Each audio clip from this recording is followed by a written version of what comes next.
with you, what I want to share with you are a few more things about life in socialism. You see how the popularity it gains right now among the young people. I was so happy to see a young gun here with us. There's such a popularity. It seems to be so loved by the young generation, this idea of socialism. But it's not, socialism, communism is just a different degree. So, but it's not what these kids think it is. And I will share why it's not. When my country became socialist, it was run by a communist party, but it was socialist. Because in socialism, the state who runs everything would still pay a salary to the worker. In communism, it does not. In true communism, the state will just give you what they deem you need. So remember this. I grew up in socialism, so the state, which means the party elite, would still give the worker a salary. But with that salary, all you could buy was what the state would provide. So the Communist Party took power in Romania in 1946 with very little support. Makes you wonder how they even won the elections, but now we kind of know how, right? So they took power in 46 and immediately proceeded to do 4 things. But be very careful, because you've heard of these things. Confiscate all the guns, confiscate all the gold, because gold is also an equalizer of power. Confiscate all the land and all the means of production. So in short order, all these were done. When the gold and the guns were confiscated, you practically took the power from the people to have any say in what's happening to them. Then the means of production, the shops, all the businesses, when those were confiscated, everything was run now by a concentrated power of elites with the help of bureaucrats and, just committees. I have a business. Every single day you have to take in a business 100 decisions, right? And they have to be taken quickly and they have to be taken swiftly, and you need to stand by them. Imagine your business being taken away and run by a committee that has no incentive to make that business prosper, because they get paid by the government the same thing whether the business does well or whether the business does not well, right? So within about 3 decades, with this system in place in my country, everything crumbled. So the businesses that were prosperous before, through inertia, they were doing okay for a while. But by the time I was old enough to know what's going on in the country, the system had destroyed everything. So by the time I was a teenager, the shops in the country, all under state supervision, owned by the state and run by the state, were empty practically.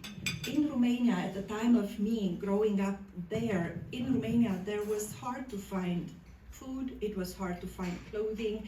It was, in the 80s in Romania, we didn't have any electricity or water or heat. So it was, you would go to bed, bundle up in the winter because there was no heat in the apartments, and the state running everything pushed everybody in these apartment buildings to be under control. And in each apartment building there was at least one informant, but you never knew who's the informant.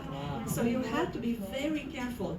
I remember my father was such an anti-communist, and but he couldn't say anything, he didn't want to die, right? So there were re-education camps where they would send somebody that would talk against the state. And he would hook up a wire to the radiator in the room, which wasn't working anyhow. And he was able to catch the radio frequency for Voice of America and Radio Free Europe, right? So those were counterbalances to all the brainwashing that was going on in the country. Because we only had on the TV in the 80s, all the programming was reduced to just hearing our communist leader, which was Ceausescu. He would talk about how great socialism is, how great it is, how wonderful it is to live in it. And we knew it wasn't, but there was no other options. We were like, okay, are we not?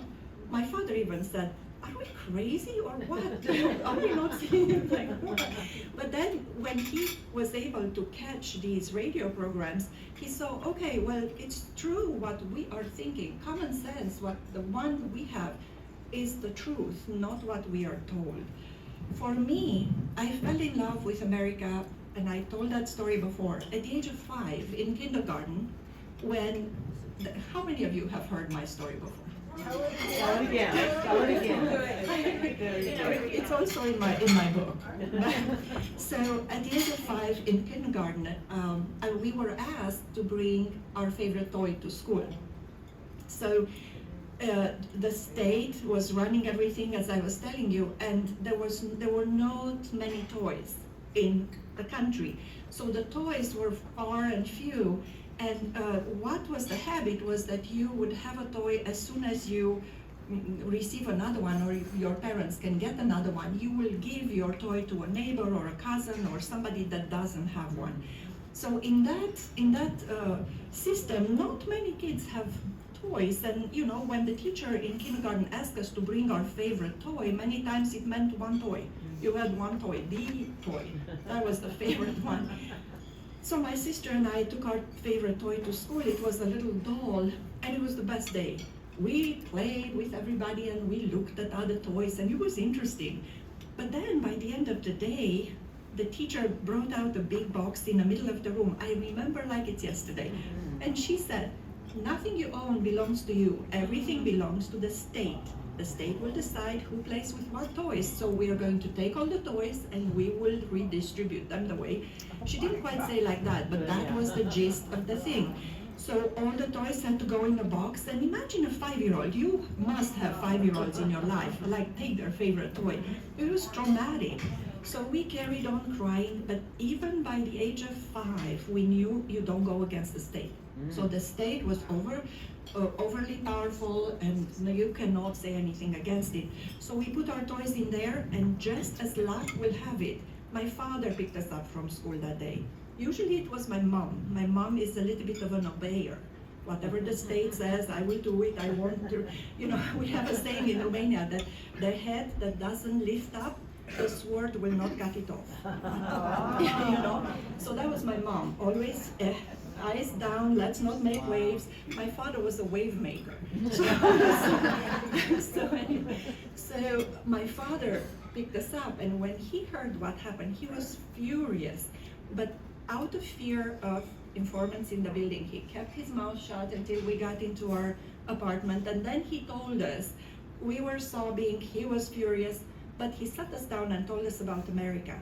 That's when I found out about America. That's when I fell in love with America, because the way he explained to us about America was like a beacon of hope, of love, of freedom, of everything. I think he suited himself as much as he was trying to suit us. But for me, that day, it started my process of I will one day live in America, because that's the country for me. I'm a wave maker just like my father. So 3 weeks after the state stole my doll, I stole it back.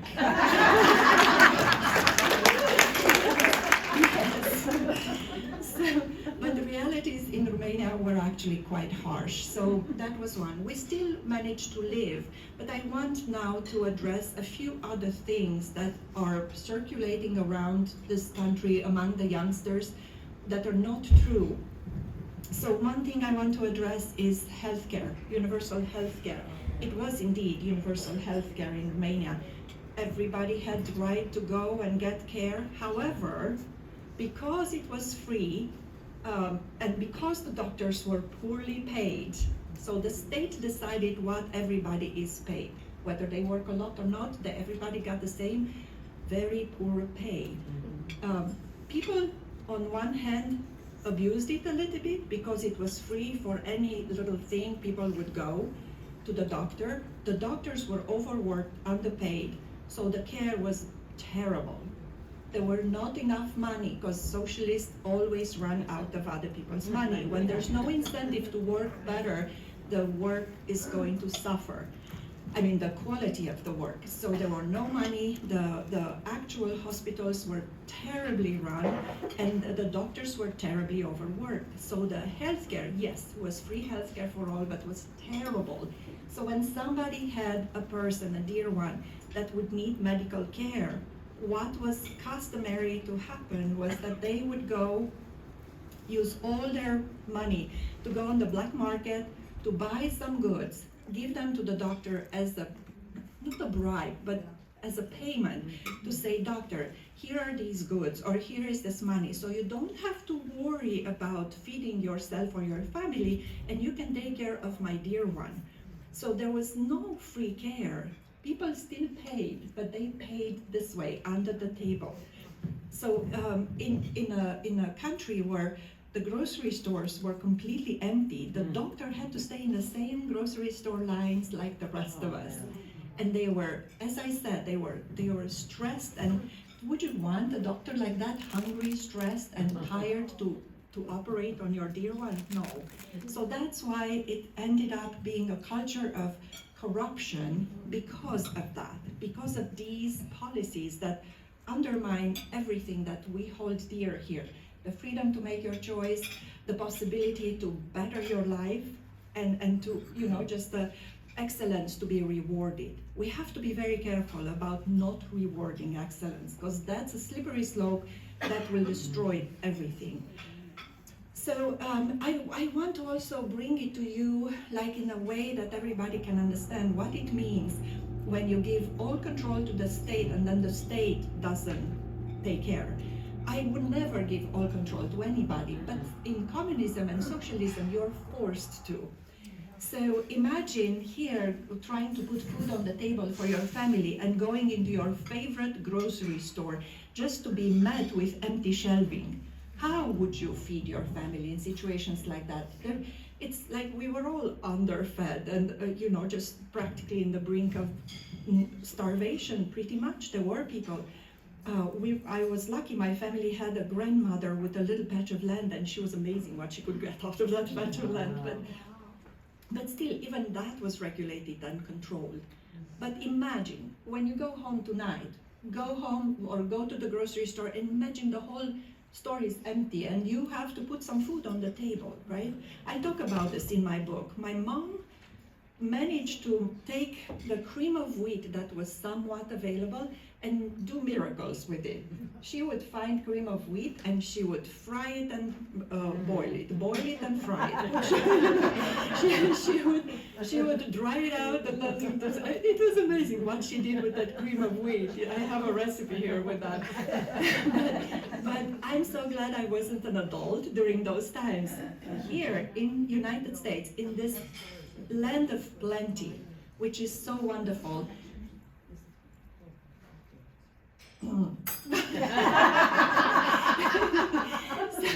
so here in this land of plenty, it's hard to imagine such a thing. We have to make sure that it never happens the way it happened in Romania.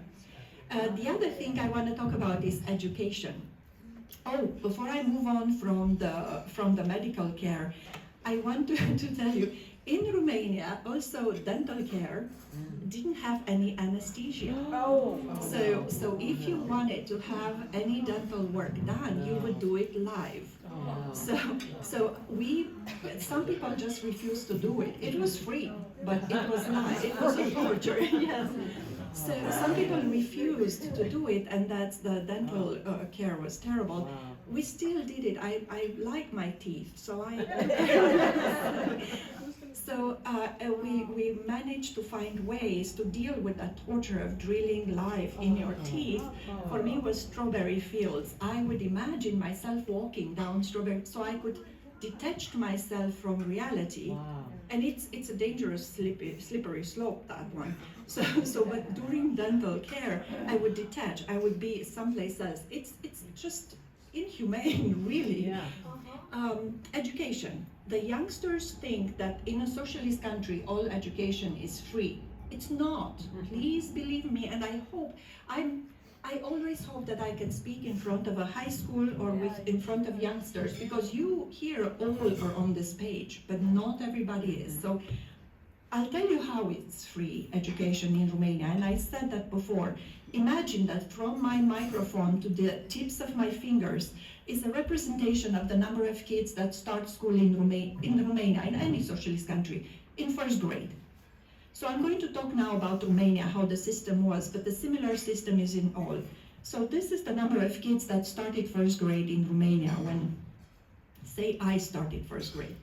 In 8th grade, the state imposes a very strict exam, which is called a step.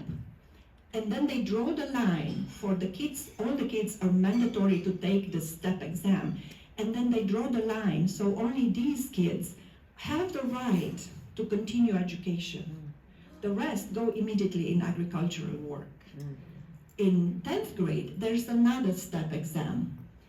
Only these kids are allowed to continue studying. In 12th grade, there's another step exam. You see how I'm going, right? Only these kids are allowed to even try to get into the university spots. At the university, there are only these many spots. So these continue to go to school paid by the state. But everybody going to higher education has to serve in the military. I did too, everybody did, girls or boys. So you serve in the military without knowing, right? When you serve mandatorily, there's no way to know, will there be a war, will there not, what are you going to be asked to do? So now I'm asking you, is this free education? No, it's not. But the parents had to, well, okay, they didn't pay maybe as much as here, but I'm not sure how come, because they had to pay for our books, for our uniforms, for all the extracurricular activity, and all the kids in school were sent to agricultural work, you know, so to help the state, to help our farmers, which is fine, but you know, just it's not free. So don't tell me it's free because it's not free. Well, it's not their choice either. It's not your choice. And also another lack of choice is that once you finish your education, you cannot choose your job. The state will send you where you need to work. So you might live, say, in Paso Robles and you want to find a job here. No, the state says, no, you're going to go to North Dakota because that's where we want you to be. So you see what I mean? So it's absolutely no choice. So, but through it all, life continues to go. So life, even in a socialist, communist country, life will pursue, you know, just will continue.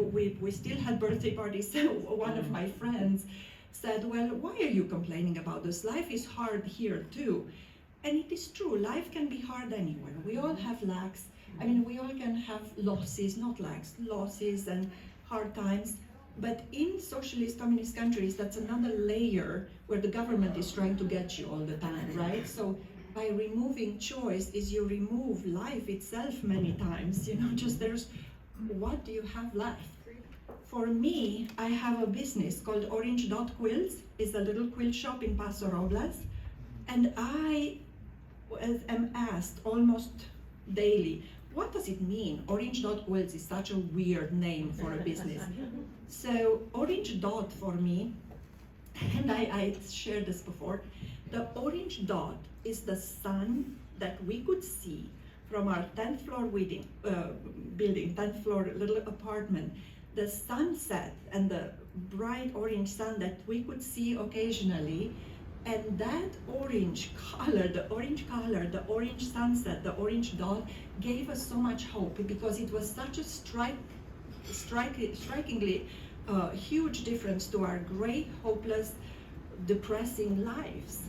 You know, just in Romania in the 80s especially, which was kind of the end of the road for communism for us, people would like walk down the streets like zombies. You know, they would be hours in line for a little bit of food and they would just walk like that. It was terrible, you know, absolutely terrible. I will do anything just so we don't go through this in this country. I fell in love with America and I learned a lot about America. So America, and you know this, but I'm not sure that our kids know this. My kid knows because I made sure of that, but I'm not sure that other kids know. America is the unique system in the world. You know, at the beginning, 250 years ago, America started something that was never heard of in this world. So you all know this, right? Those founding fathers started something that was unique in the whole world. A first president, a limited government, by the people, for the people. That was never existing before. Never. It's the first president of a country in the world was this president, our president. So, well, because I am American. So, and so this they call it the experiment. It's a wonderful experiment. Having a constitution, having the law to protect us, the law that is beyond anything else. In Romania, in communism, you do not have a constitution to protect you because everybody works for the state. There would be no lawyer that will take your case because it will be, think about it, somebody that's paid by the state to take a case against the state. It's not happening. There's no voice. You have no voice, no power, nothing. So yes, I do hope that we find a way to fight for this country and keep it going the way it is, because it's pretty much close to perfect for me. And I want to say, I don't know how much time I have. I know you're not good. 5 more minutes. I want to say this. It's easy for me to talk about it. I know exactly the image that it brings to my mind when I talk about life in Romania during communism, socialism. But if you want a visual representation of how socialism and communism looks, I always recommend watching this old movie called Moscow on the Hudson with Robin Williams. So you, at the beginning of that movie, you see life in behind the Iron Curtain, and that's to me the closest to truth representation that I saw in a movie of life behind the Iron Curtain, in an American movie, because maybe there are others, but so it's called Moscow on the Hudson with Robin Williams. It was made in the 80s, I think. It also shows the imperfection but beauty of living in freedom.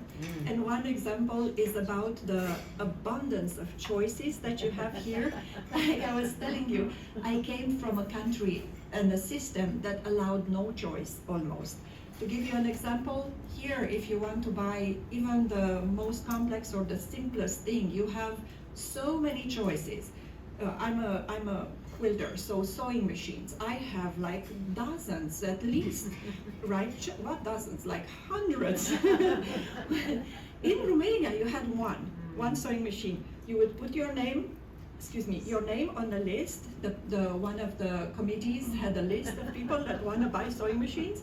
When the party had the sewing machines ready, they will take them in order of the list, and you would get the right to buy your sewing machine. The wait was 3 to 5 years. For a phone, to get a phone installed in your home, again, 3 to 5 years. You put your name on the list. When the party, the factory that doesn't have an owner anymore and everybody pretends to work and the state pretends to pay you, they will get you, okay, now it's your turn to get the phone. For a car, you would wait up to 20 years. People would give birth. They would put their child's name on the list, and when the child became adult, they would get the right to buy a car. So that's how it worked. But here, the number of choices is overwhelming. For me, when first I walked into Bed Bath & Beyond, it was a life-altering experience. Because I was looking for a shower curtain, and I walked in Bed Bath & Beyond, and it was like product all the way to the ceiling, and I go, what is happening here? I actually, it's overload, so I started crying and sobbing, actually.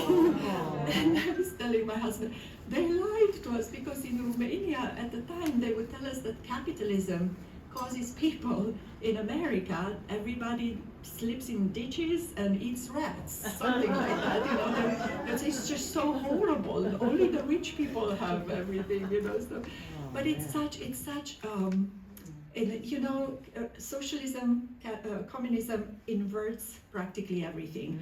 Here, people that are hardworking and they build something, they become well off. In socialism, communism, they work with the envy of people. Oh, the rich people, they must have done something bad to have all that, so let's take it from them. We will give you something else. And they don't. They actually keep it for themselves. It's a new elite, and a very corrupt elite, because absolute power corrupts absolutely, and there's no check and balances, and it's going to just be a slippery slope of complete dictatorship and tyranny. So that's what happened in every single socialist country. I want to address the last misunderstanding here, where people confuse democratic socialism with social democracies, right? That is something that I hear it again and again, and I'm like, come on people, wake up. Democratic socialism actually just means that you elected, well not us, the New York, elected socialism among themselves. And social democracies are people like Scandinavian countries that are not socialist. They just have a lot of regulations. That's not quite socialism. They still allow private enterprise. I'm not saying that it's good. Not even that is good for me. I like more freedom, but it's not the same thing. So when I hear youngsters here, well, look at how socialism works so well in Norway or Denmark or Sweden, but that's not socialism. So let's be clear about that. So I knew you would know this, but not everybody knows. My son-in-law, sometimes we had to re-educate him. No, but it's like we need to know what we know, and be able to answer back when the youngsters are pushing with the brainwashing methods that they have been exposed to in school, and the America is evil and all that. I've heard it all before, and I know for sure America is not evil. It's not a perfect country, but it's the best that we have. So in the world. In the world, oh yeah. Oh, yes. Okay, so questions? Questions? Oh yes. So how old were you when you came here, and how long did it take you to become a citizen? Oh, that's a good question. So the question was, how old was I when I came here, and how long it took me to become a citizen? So I came here when I was 32 years old. Wow. It was in 2001, Wow. and now you know how old I am. so I was 32, and it took me 7 years. Wow. So when I came through all the legal ways. My husband is American, so I came as a fiancé on a fiancé visa, and he had to sign a paper, which I agree. I had no intention to be on welfare, but he had to sign a paper saying that I will never be on welfare. Wow. So he had to sign a paper that the United States government will never have to worry about me sucking from the, which is great. I never had the intention to do that. I immediately tried to get a right to work, and I found a job, and I started doing all the right things. But still, you know, it took 7 years. I had to have a lot of vaccines and healthcare, health issues before we even came into the country. But I agree with all of those, you know, just, I mean, it makes sense to me to try to protect the people in the country for just these no good things, like me. No, I'm kidding. No, try to protect the people and protect the health of the population, you know, because we might have not had the same level of medical care. Yes? So, I love your stories, and you're a beautiful speaker, and basically you're preaching to the choir here. Right. So, you know, we talk about young people a lot, and is there an avenue for you to get out your word to, you know, young kids that really need to hear it? Yes, so the question, if you didn't hear it, if there's an avenue for me to get the word out. When my daughter was in high school in Atascadero, I offered to the history teacher to talk during the 20th century history time, and he was very excited about it. But then he brought it to the principal, and the principal said, me being from a communist country is too controversial. So I wasn't allowed to. I mean, we could have done it maybe backhanded and all that, but he could have maybe jeopardized his job. I don't know for sure. In the meantime, I talked to other people that are teachers in different districts, and they all said, "Oh, we need to have you," but then it's always stopped. Somebody's putting a stop to that. So I never had a chance to really go and talk. I do talk with my daughter's friends, out of which several have turned the corner, you know. Because once you realize that it doesn't make sense what is said, like right now in New York City, I'm curious how long it's going to take them, the rent control, all that. People are just going to take their hands off. Okay, you don't allow us to make a living, or to, the building will go to the rats. It's going to not be good. There are unintended consequences of these great ideas that, we're going to take the money from the rich and give them to the poor. Well, it doesn't quite work like that. Yes. Well, to continue on that topic, I have a suggestion, and I'll help you connect. You could speak at the Club America chapters, which is the Turning Point USA high school chapters. And FCA and Fellowship of Christian Athletes. They choose their own speakers. That's so the great. clubs Yes. that are hosted by students can choose their own speakers. Nice. And so I know several of the leaders. I know there's Templeton High has a Club America, Arroyo Grande High has a Club America.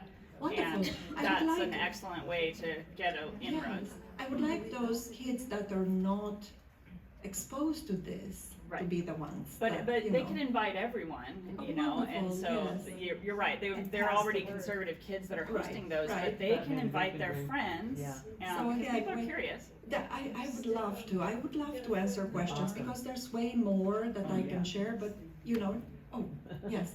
Dora, how does the commie Bandami, when he's saying that, the grocery stores, how does that work from a communist? When they say it's free, when we had to go through that disaster, the pandemic, you could only get one roll of toilet paper or something like that. Is that what they do? Or, how do you do that when everything's free? Everybody's gonna hoard. Of Yeah, course well, maybe hoard, maybe not, but think about it. If everything is free and it's unlimited, have you ever heard of things like that? Doesn't that sound too good to be true? Eventually, it will run out. The money will run out. So then So they everything don't will be. restrict, like, just two? They will restrict. In Romania during communism, yes, everything was rationed. So you had rations for absolutely everything, and sometimes you would go there and wanted to get something, and even the ration was not sent to the stores, because again, you make these communists so easy, make these promises, but then how are you going to buy it? How? Where is it going to come from? They're going to take it from somebody else by force. And then they take it from somebody else. Eventually everybody rises up and moves out to New York or whatever, so then where are you going to get it from? So there's no such a thing as a free meal, really. Somebody has to pay for it. And when the people that are willing to pay for it are not willing anymore, or even you cannot find anybody to steal it from, the grocery stores will be empty. I guarantee to you. It might take a few years, it might take a decade, or maybe less, depending how much money they start with. So yes, that's how it works. Yes. And how do you get out of the country? Do you have to marry? No. So in Romania right now has. What was the question? How do you get out of Romania? How do you get out of the country? During communism, you cannot. So that's another thing that I'm so glad you asked that question. That's another thing that kind of says how healthy or unhealthy a country is. All the communist countries or socialist countries around the world, they have borders where they protect the border from the people leaving. Do you notice that? Nobody is allowed to leave. You know why? Because should they be free to choose between socialism and a free country, they will not choose socialism. I guarantee to you. Once you saw the strings that moved the puppet, you don't want to go back there. So Romania, just like all the other socialist countries, is a closed country for the citizens to leave, because they have the story that socialism is so great. How could you even? We don't have defectors. Nobody wants to leave this wonderful system. Everybody wanted to leave. Everybody. Well, not quite. Maybe the communist elite did not, but they had special stores, special lives. But the workers, everybody else wanted to leave. how you left in Romania. I left after the revolution, when it was easier. But people, my uncle ran away, many people ran away, some with more luck than others. They would cross the Danube or cross the mountains or try to run away in any which way to get into a friendly country. For us, it was Yugoslavia. Yugoslavia was a communist country but was more open to the West. And they would run through Yugoslavia into the West. And in the West, they would usually stop in Germany and seek refugee status. And Germany would put people from Romania and other Eastern European countries in big camps where they would apply to different countries that were accepting immigrants. US was one, Canada, Australia, sometimes even Western countries, but very rarely in Europe. So sometimes even Germany would accept some. But mostly it was US, Canada, and Australia. These three were the main countries that would accept immigrants at the time. So they would apply and wait for months in these camps to be accepted in one of the countries. Most of the people that left Romania to find a better world, better living, were highly educated. You know, doctors, engineers, professors, teachers, you know, so and then US accepted many, you know, so it's even in LA, there's a little neighborhood that's called Little Romania. I don't suggest you go there after night. I'm kidding. It's wonderful, yes. A couple of things, maybe find a 20-year-old to do some TikToks for you. Oh. Make it very cool, Yeah. have people watch. Yeah. The other thing is that there's a movie that a friend of mine who had escaped to Bulgaria recommended, and it's called Other People's Lives, and it's about right before and right after the wall came down in Russia. Mhm. Very, very good. It's very similar to what you were talking about. Right. Other people's lives. Other people's lives. I will definitely look for it. It's hard for me to see some of these movies. When I see Moscow on the Hudson, I cry. I mean, I can't, you know, like I saw a documentary about the fall of the Berlin Wall, the wall that separated East Berlin from West Berlin. And it's devastating, you know. It wasn't about the fall so much, it was a little bit before the fall and how different the lives. And that's another one, like it's right in front of our eyes, the difference between the same people, just two systems of government, and how huge the lives were different, you know, how an immense change. I mean, just that alone to me, it's like, okay, case closed. Why are we even talking about this, right? So, but I will look into that. I have to say though, after the fall of communism in any of these countries, just like in North Korea or anywhere, we have to understand, in Romania, corruption was so deep and so prevalent that it's more than 30 years now. It took decades to get people to get up to the level, to the standard of this country, say, because it's so embedded in society. Once you're communist, once the communists took over, it's so hard to get rid of it. It's not easy. So we have to not let it take a foothold. That's what It starts with education. starts with education. They're dumbing down our kids. Right. And you keep them ignorant and poor, Right, and that's right. what third world countries do. Exactly. Like Lenin called them, or Stalin, useful idiots, right? That you just fan up the envy and fan up the discontent and class warfare and all that. Yes. When you were in kindergarten, how did you steal back your doll? I'll tell you. So it was winter, so we were asked to bring the toys to school in the fall when in Romania and other countries, the school resumes in fall, 15th of September. So in the fall, they took my doll away, and Romania at the time was very cold. It was cold there. So after they took the dolls away, the toys, we didn't see them again. I mean, it was nobody played with them. I don't know. We didn't know what happened for a while. But about 3 weeks into, so it must have been beginning of October, I know that I had a bundița, which is like a heavy coat, like a artificial like coat. Yes. So I saw in Romania you have to sit with the hands behind your back and wait to be released. Even as a kid, they train you early. So we were just waiting to be released, and the teacher said, okay, you're released, get your coat and stay in line to wait for your parents. So I got my coat, and as I'm putting my coat on, in my line of sight was another classroom, not mine, another one. In Romania, again, the kids stay in the classroom, and that's where everything happens. You don't go in other classrooms. And I see that infamous box in that classroom. I'm like, so I tiptoed there and I looked, and there was nobody in the classroom. So I took a chair and I climbed up, and I got to the box, and I was able. I actually had to put another chair on top of that chair. So I wasn't tall enough. But finally, I climbed and I looked inside, and my doll was there on the top. Not quite, but I saw the doll, so I put it under the bundița, under the coat. And then I had a stiff coat, stiff arm, all the way home. And when we got home, now you'll hear the actual real truth.